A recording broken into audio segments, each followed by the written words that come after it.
Ted Lasso. Oi mate, this you. I believe it is. Wicked. You coaching football. You are a legend for doing something so stupid. I mean, it's mental. They're gonna murder you.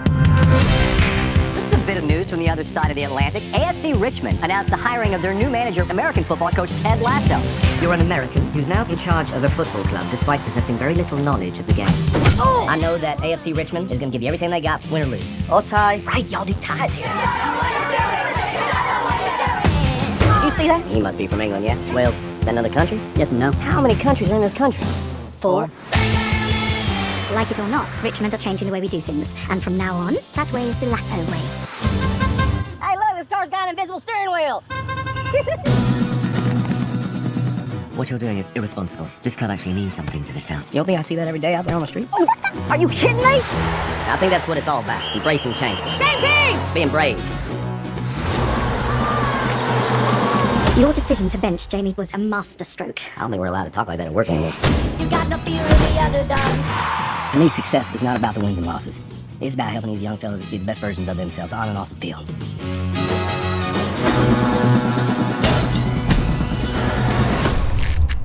I always figured that tea was just going to taste like hot brown water. And you know what? I was right. Yeah, it's horrible. No, thank you. Welcome to England. So in Ted Lasso, Ted Lasso, football coach, American football coach from Missouri, goes across the pond to go to England, go to London to be specific, to take over Richmond Football Club, Richmond FC, the red and blues of Richmond. It's something new to him. It's something that he has to learn, new friends, new relationships, new people.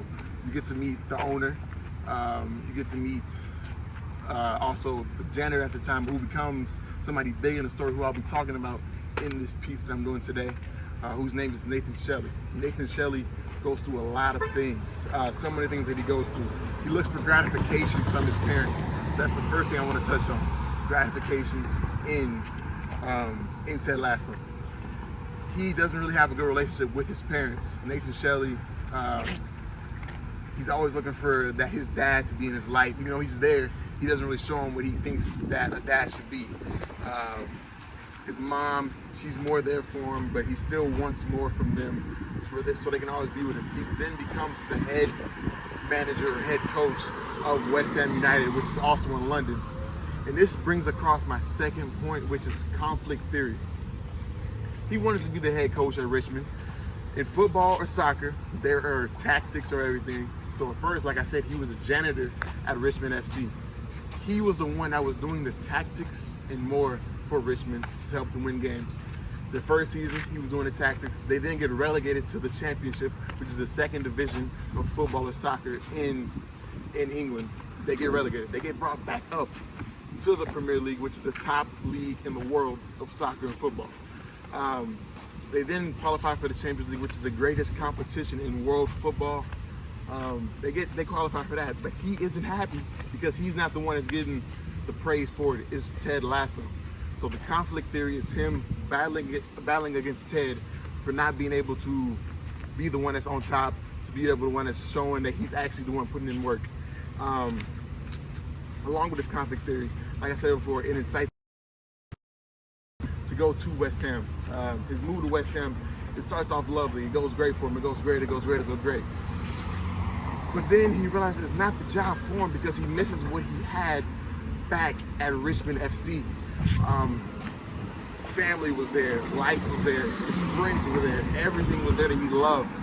But then he went to West Ham for the money and for the fame, but it's not working out for him. The gratification is still not coming from his parents, so he isn't able to accept the fact that he isn't really praised for his job, but he isn't praised by his parents. That's a hard thing for him to grasp. The next thing I want to talk about is alienation. Nate feels alienated from everybody, which also goes along with his conflict theory. Nate feels alienated from Ted because he feels like Ted gets all the praise, all the love in the world, but he gets none of it. Nathan Shelley, he doesn't feel loved. That's pretty much his main problem with the alienation. Nathan Shelley, he feels trouble when he really isn't, because people are there for him that love him, but he just doesn't know how to see it, and he doesn't know how to show love to other people. He gets nervous a lot around people. He doesn't really know how to deal with different conflicts. which leads him to go to West Ham United and try to start his own regime, which doesn't end up working out, and he ends up in the end of season 3 going back to Richmond FC. Keep going with alienation. Like I said before, he just was alienated from his life and everything. He then finds a girlfriend, which helps him feel more included, and she's able to bring him into real life and to showing him that people are there for him. His family is there for him. Him and his dad become closer than they've ever been in life. Before that, separate, total opposites, never attracted at all. But once they became together, or once him and his girlfriend became together, his whole life became together. He realized that it was more to life than just football, more to life than just soccer. It's about the small things, family, and everything like that. Before season 3 starts, Nathan Shelley rips up a sign that says "Believe." I'm pretty sure you've seen this sign before. It's a yellow sign that says "Believe." He rips it up. Why he rips it up? Because he doesn't feel included with the alienation aspect of things. He doesn't feel involved with the club. He doesn't feel involved with himself. He just doesn't like things the way they're going in his life. But whenever Ted Lasso figures this out, he's ripped up.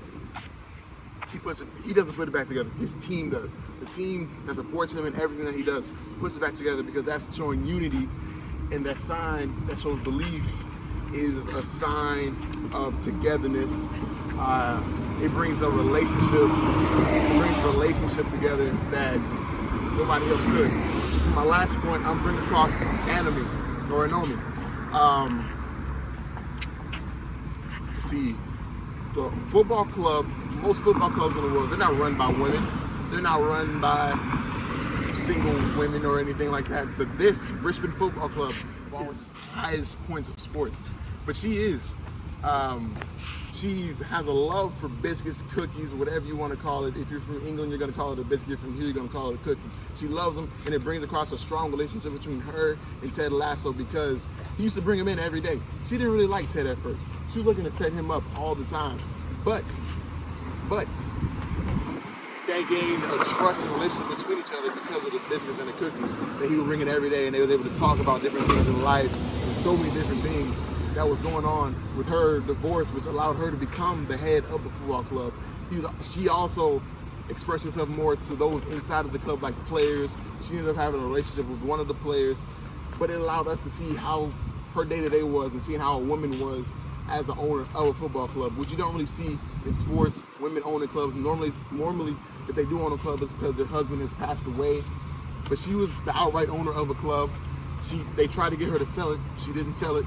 And there's something different in the world, that we just don't see in day-to-day life. I had a great time in French Children's class, analyzing media, learning new things about media that I might have not known before.